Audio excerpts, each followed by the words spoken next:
In today's video, I want to share with you some tips you can use to help you save your $1,000 emergency fund.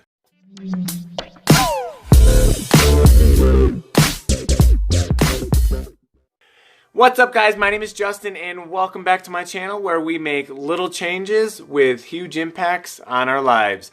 If you are new here, I upload videos with different tips and tricks to help you improve your life, so please consider subscribing. Before you can start tackling your debt, smallest to largest, you must first start with baby step number 1.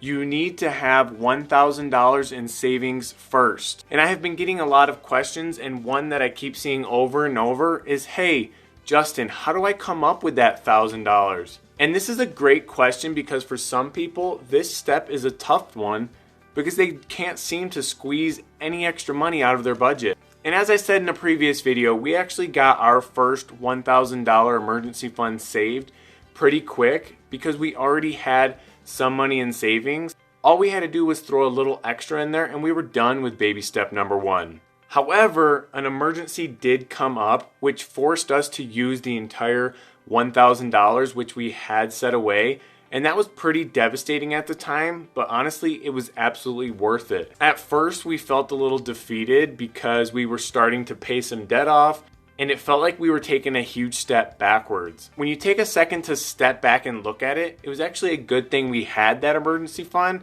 or else we probably would have ended up in debt, borrowing money again. So there we were, starting back at zero, and we needed to get $1,000 back into our bank account so we could start tackling the debt. So I figured I would make a video just kind of explaining exactly what we did to get our $1,000 back and how long it took us. The first thing I did was I got the second job. I will reference the second job a lot in these videos because it has had such a huge impact on this journey. Eventually, I will probably even end up making its own video on it, but for now, I just want to let you know that if you can, get the second job.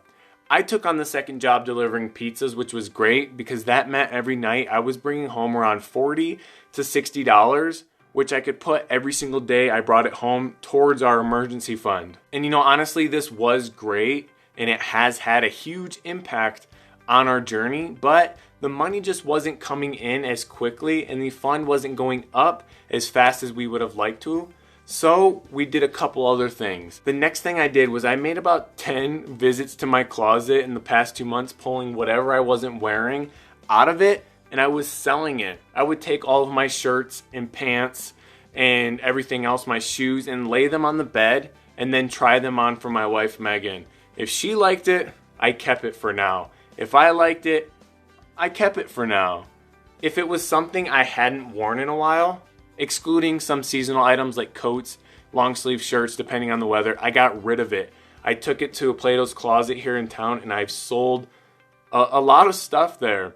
And I usually go through my closet, I would say every 2 weeks, and I do like a purge and I just get rid of stuff I have no need for. I think since starting this, I have sold around, I would say 30 shirts, probably 10 to 15 pairs of pants, 10 jackets, and I've also donated over, I would say, 20 pairs of shoes and over 50 pairs of socks. Selling our clothes has helped us bring in exactly $252, and yes, I keep track of it. That way I know what is coming in and how much is helping towards our journey. The next thing we did was we called some of our bills like the internet, our car insurance, and we asked for some discounts. You never know what discount they are offering at the time, so we called them. And I know some people have tried this with no success, but I always tell people, hang up, call back and talk to someone new. If they say no to you, hang the phone up, call back and find somebody else that is going to help you out. There is someone in the company that will look into giving you discounts and potentially help save you money each month if they want to keep your business. Just try it. It might not work at first, but keep calling over and over and just try talking to somebody new. When we did this, we were able to cut our internet bill by $23 a month, and our insurance dropped $163 a month just by adding Megan to my plan. So if someone tells you it isn't possible, hang up and call back. Find somebody that is willing to work with you. And the final thing that we did, and I'm sure there are probably a few other things that we did along the way so far, but this was a big one.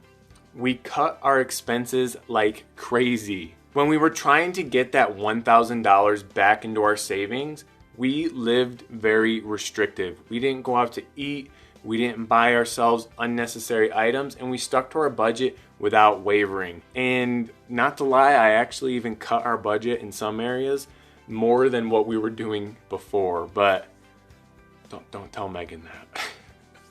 It's crazy to see what you can squeeze out of your budget when you actually try. Don't set your budget to where you are killing yourself every month just to survive, but don't set it so loose that there isn't any pressure. The pressure is what is going to keep you going in the long run. That pressure is what is going to make this all worth it.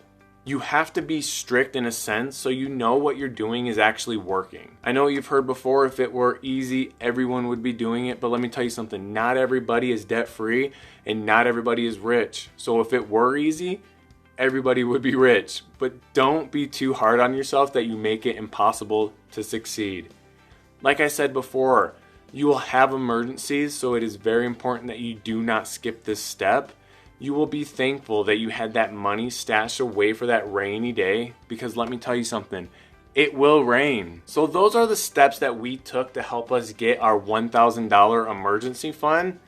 The second time was much harder than the first time, but it really forced us to change our habits even more. And I feel like this whole journey is a huge learning experience and really forces you to take a look at your actions every single day. And I would love to hear what you guys have done if you have tried this method before. Have you started the Dave Ramsey baby steps, and what have you done to help you succeed along the way? And if you haven't yet, please hit that subscribe button so you don't miss out on any of the videos. I want to take you guys along this journey and show you the different tips and tricks we are using to improve our life. And as always, let's keep growing.